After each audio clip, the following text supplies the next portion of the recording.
Are you ready?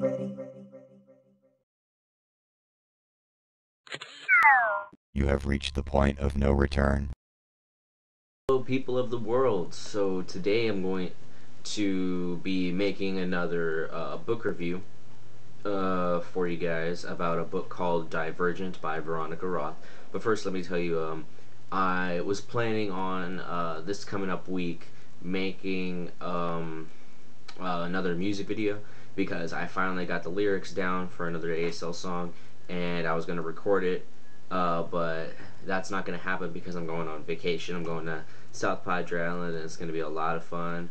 I can't wait to go, and basically I'll be back in time for next week's video, but in the meantime you're just going to have to deal with it like you usually have to. So the book is called Divergent by Veronica Roth. What the book is about is it's a futuristic version of Chicago.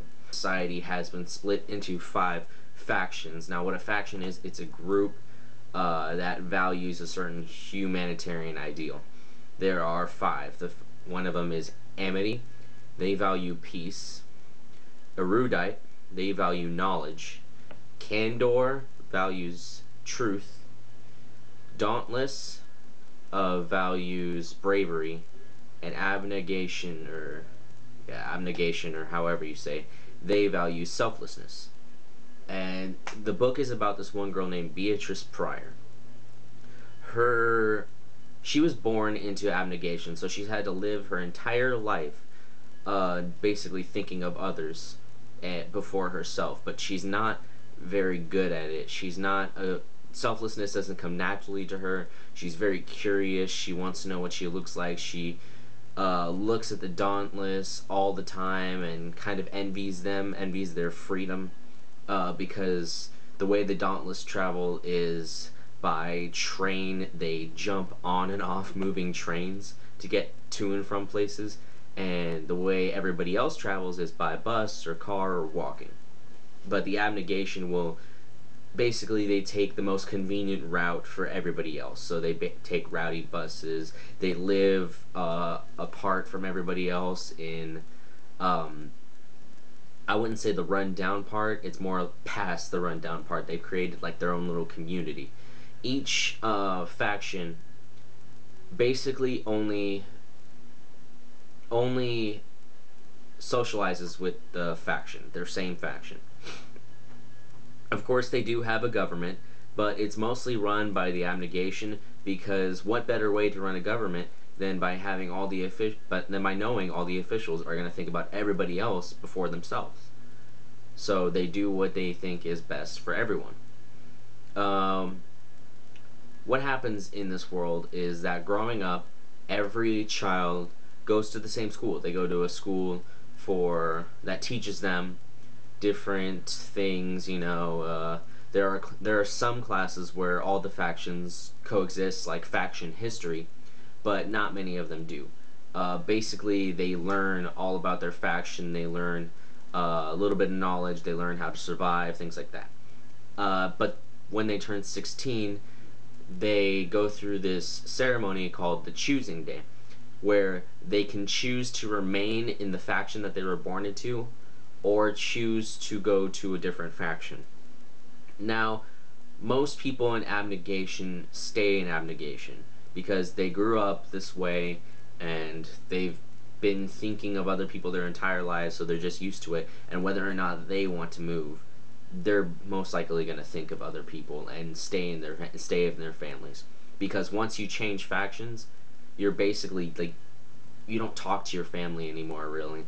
Every once in a while, but you don't really acknowledge them.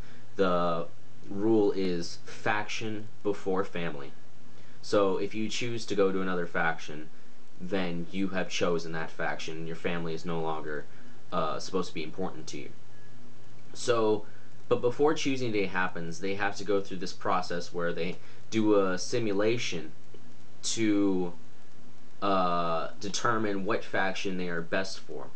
Now, most of the people from abnegation get abnegation, and depending on where you grew up, you're most likely going to get that same faction. Everybody usually only gets one faction, unless you're divergent.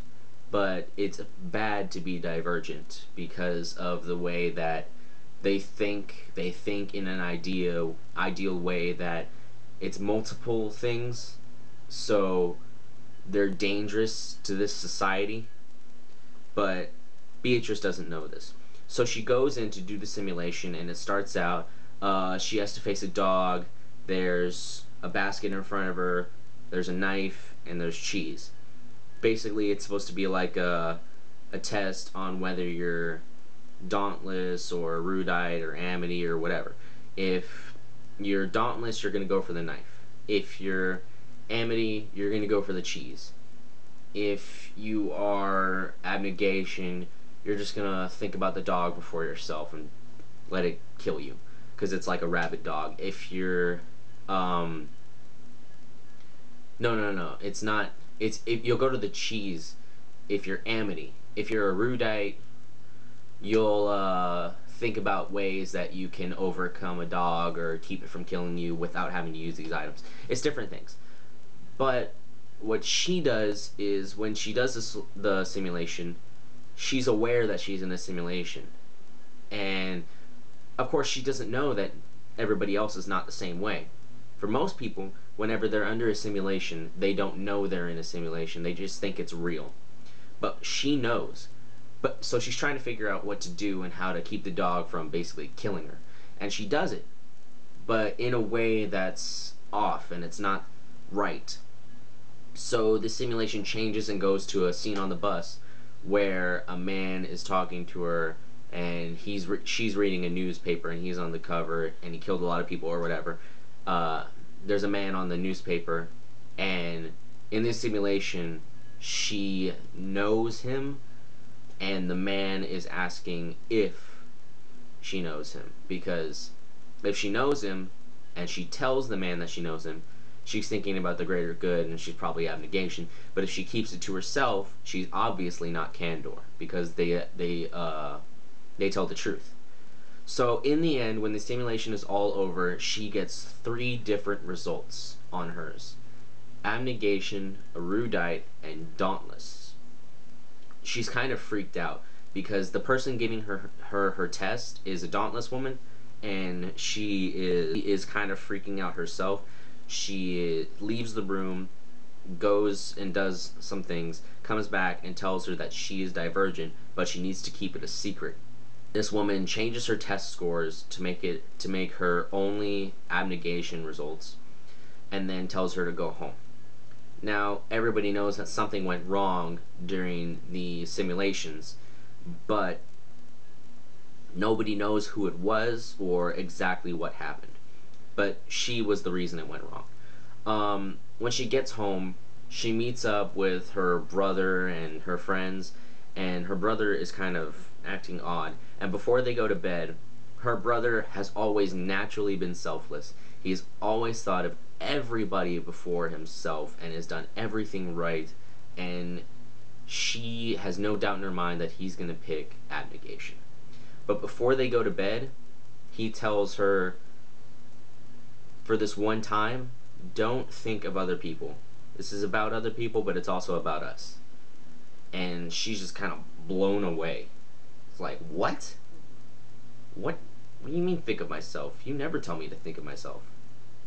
So what ends up happening is the next day, all the abnegation rally together, all the 16-year-olds, they go to the ceremony, and when it comes time for her brother to go before her, because they have the same last name, they are not the same age. He's not a full year older than her, so they're in the same class. He goes up to make his choice, and what you have to do is there are 5 bowls set out before you, and you have to cut your palm, take the blood, and let it drip over the bowl that you choose. Now, Dauntless has black coals, Candor has water, Abnegation is just like, I think rocks or something. I don't remember all of them. But when her brother goes up there, he cuts his palm and he holds it out over the erudite bowl. And he chooses to be a faction transfer to a knowledge-based faction. Everybody is just like, what? because abnegation children almost never change, and he did. And it's not just that he changed, is that their dad is very important in the government. So the fact that he changed is kind of like, what is he doing to his kids to make them change? And then she goes up there right after him, and she's kind of conflicted. The abnegation bowl and the dauntless bowl are right next to each other, so she has a choice to make. She holds out her palm between them, and at the last second puts her hand over the dauntless bowl and changes to be dauntless. What This brings up a lot of problems because her mom is beaming. She's like, before the ceremony, she told her daughter that she would love her no matter what. So I guess she had a feeling that she was going to change, and she's happy. She goes to her daughter and tells her she loves her, but her dad will not speak to either one of them. He is hurt beyond all reason because he loved them and he wanted them to be abnegation with them, but for whatever reason they didn't choose it, and he's just kind of he's pissed. What happens is they each go off with their respective new factions or same factions or whatever, and the Dauntless leave first rather than her being abnegation and leaving last like usual to help clean up and stuff. She's now leaving first, and they go down down the steps, start running down the steps, run out of the building, run to the train tracks, and basically that's their first test. They have to get on the train. The faction, it's the first test for the faction transfers. So what happens is they're on the train and they're riding to Dauntless headquarters. They get there, and basically the next test is they have to jump from a moving train onto the roof of a building that is right next to the train tracks. They're elevated, and they all make it except for one girl. She falls in between. She didn't make it and she died. And then what happened? Everybody's just kind of like, they have the usual faction transfers, but they didn't expect an abnegation transfer.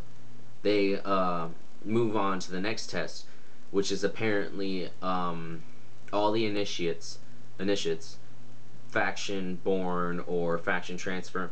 They all have to jump off of a building into like this pit. You don't know what's at the bottom of the pit because it's black. You can't see it.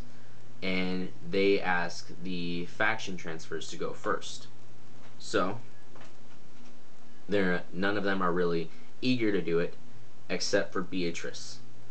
She gets up there, takes off her gray jacket that she's worn for abnegation her entire life, tosses it aside to a guy who is making fun of her, calling her a stiff, and she jumps. When she gets into the pit, she lands in a net. A guy helps her out, asks her what her name is, because it's not very often that the first person to jump off the building is a faction transfer from abnegation. And this is the time where she can shed her old life and create a new one for herself. So she tells them that her name is Triss, which is a shortened version of Beatrice. So from now on, I will refer to her as Triss.